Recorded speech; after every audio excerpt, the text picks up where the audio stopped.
started working in fashion when I was 21, 22, pretty late.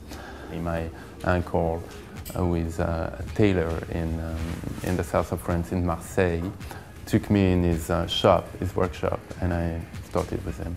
While I was an intern at Lanvin, I started like in Paris. Then I moved to Paris after my uncle, and I was interning at Lanvin for 3 months, and then I did what we call in France the apprenticeship.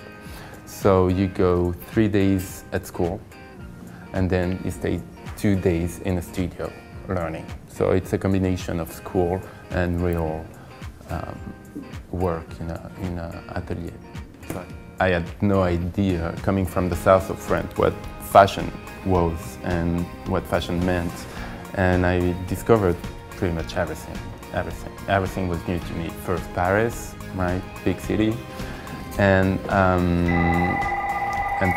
fashion. That's also a very humbling experience and very painful apprenticeship to go through. It's not something you get right away.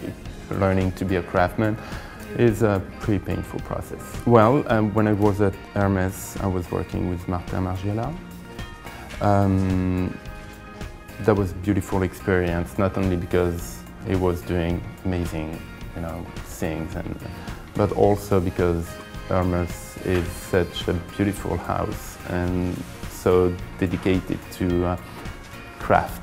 And so in that way, that was like a fantastic experience. And then I fell in love with New York. Coming here with Lars Nilsson was my first collection in English. That's also another step.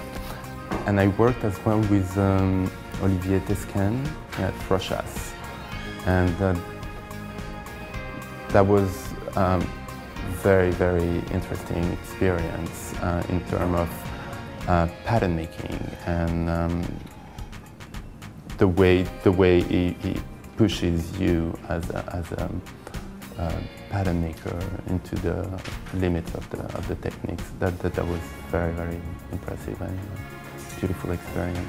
My grandmother was a sewer in Sicily, and my grandfather was also a tailor in Sicily as well.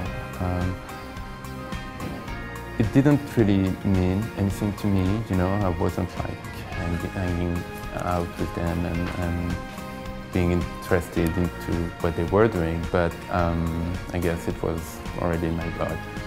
And then that's the only thing I know how to do now. What do you want to do, right?